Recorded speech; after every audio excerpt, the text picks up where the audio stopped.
sur tous les fronts économiques. Il parle d'état d'urgence économique. La presse française le présente comme un électron libre du gouvernement. On parle même parfois de lui comme d'un futur présidentiable. Bonjour Emmanuel Macron. Bonjour. Merci d'être avec nous sur TV5 Monde. Vous êtes ministre de l'économie, de l'industrie et du numérique. C'est la raison de votre présence ici. Mercredi, vous étiez à Paris pour faire les soldes, ou plus exactement pour promouvoir le travail du dimanche. Aujourd'hui, jour où nous tournons cet entretien, vous êtes à Las Vegas. Demain, vous serez dans la Silicon Valley.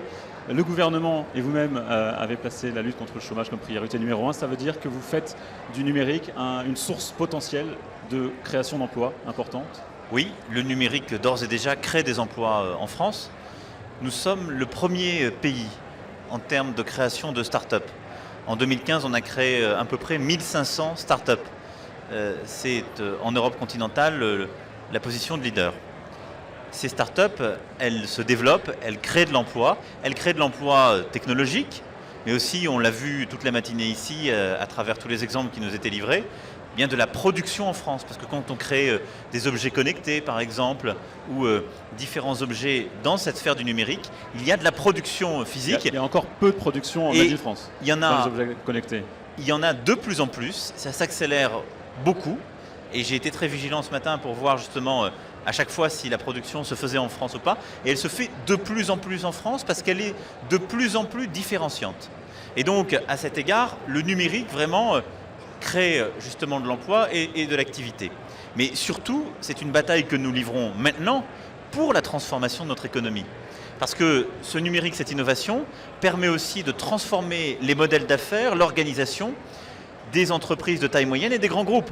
Plusieurs grands groupes étaient là ce matin et m'accompagnent. J'ai aussi pris dans ma délégation plusieurs entreprises de taille intermédiaire, Redex, Daher, Gorgé, parce que le numérique les aide à changer leur modèle d'affaires, à accélérer, à acquérir de nouvelles parts de marché, à gagner justement en marge, en étant plus différenciant. Et donc parfois en reproduisant chez nous, en étant beaucoup plus sophistiqué, et en trouvant de nouveaux marchés. Et donc le numérique, c'est aussi un des moyens de transformer notre économie en la rendant plus productive. C'est pour ça que la clé, c'est l'investissement. Est-ce que le problème de l'économie numérique en France aujourd'hui, c'est pas justement que vous soyez obligé de venir ici, de soutenir les startups? Est-ce qu'elles ne devraient pas pouvoir se débrouiller toutes seules? Les startups n'ont pas du tout besoin de moi pour être ici.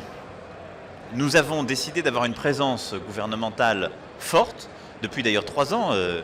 Il y a des ministres et secrétaires d'État qui se rendent sur ce salon pour accroître, mobiliser. Ce qui fait que nous sommes aujourd'hui la première délégation et de très loin à ce CES.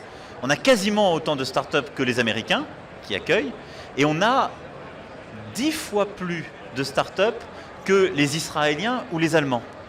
C'est donc colossal. On a encore augmenté fortement par rapport à l'année dernière. Et puis la deuxième chose, c'est que venir ici, pour moi, c'est l'occasion non seulement de mettre en lumière ces startups qui n'ont pas besoin de moi, mais c'est accroître cette lumière et cette mobilisation, mais c'est aussi expliquer les réformes que nous menons en France.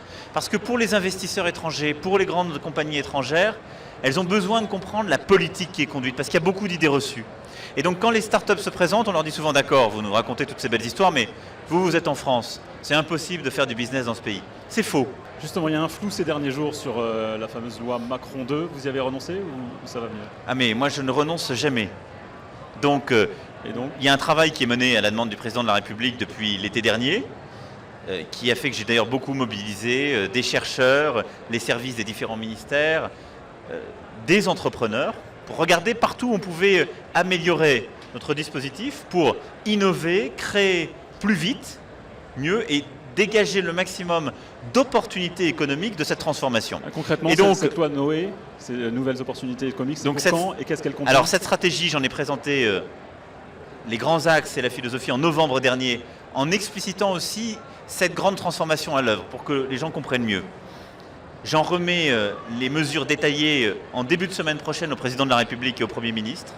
Donc il y a plusieurs dizaines de mesures législatives et réglementaires, puis des éléments de mobilisation. Et une fois leurs arbitrages rendus, elle sera traduite en actes et j'aurai à présenter, je pense, cette stratégie d'ici la fin du mois de janvier. C'est l'objectif que je me fixe. Est-ce qu'elle contient une redirection d'une partie de l'épargne des Français justement vers le financement du numérique? Complètement, c'est une des propositions que je fais. Sous quelle forme? Sous la forme d'une modification de la réglementation. C'est un peu technique, Mais qu'est-ce qui se passe aujourd'hui? Nous avons un pays dont le financement est surtout un financement en dette.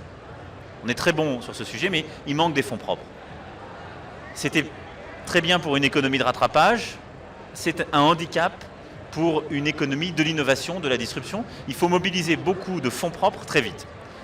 Or, nous avons une épargne financière, l'assurance vie en particulier, qui est massive, mais dont la régulation a changé et qui aujourd'hui réoriente cette épargne, qui est celle de nos concitoyens, essentiellement vers le financement obligataire, donc le financement de la dette. Ce que nous voulons faire, c'est en modifiant une partie de cette réglementation, ce que nous permettent de faire les directives européennes, eh bien de mobiliser jusqu'à 130 milliards de plus potentiellement, financement de la dette, vers le financement des fonds propres et de l'innovation.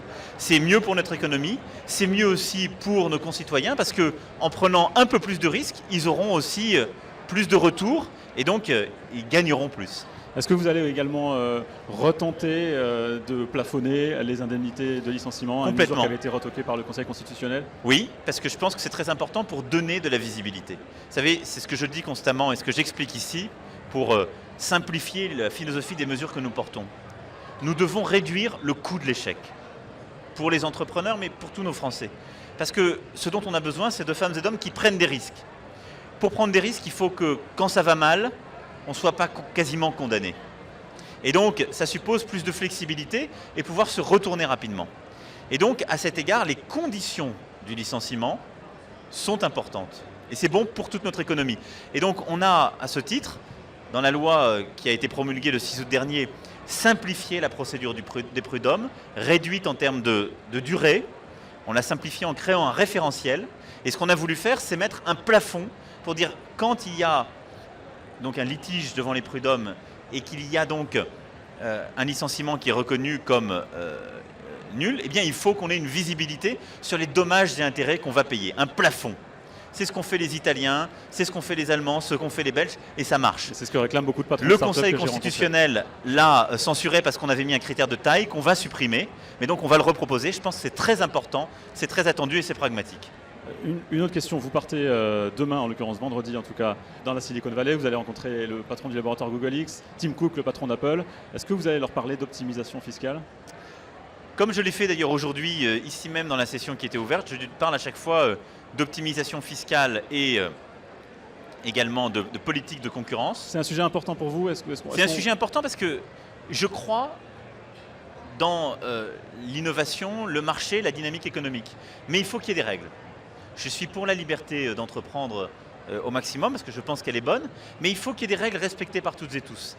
Et quand certains acteurs peuvent optimiser de manière excessive sur le plan fiscal ou sur le plan de la concurrence, les règles sont faussées et donc les victimes, ce sont ou les consommateurs ou les autres entrants du marché qui pourraient être plus performants.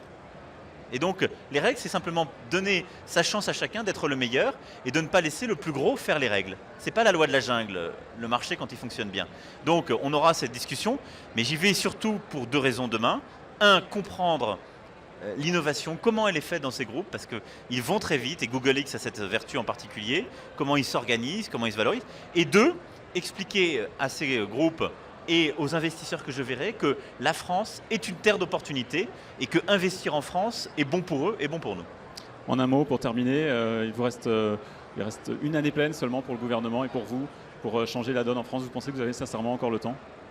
Moi, je pense que si on commence à se poser cette question, on ne l'a déjà plus. C'est pour ça que j'ai dit il y a 2 jours qu'on devait donner un contenu très fort à cet état d'urgence économique dont a parlé le président de la République, et il a eu raison le 31 décembre dernier. Ça veut dire qu'il faut des propositions neuves, fortes, audacieuses, maintenant. Le président de la République fera des annonces importantes le 18 janvier prochain. Moi, je mettrai toute mon énergie pour qu'on fasse le maximum le plus vite possible. Merci beaucoup Emmanuel Macron d'avoir été l'invité de TV5 Monde. Merci. Merci à vous. Merci.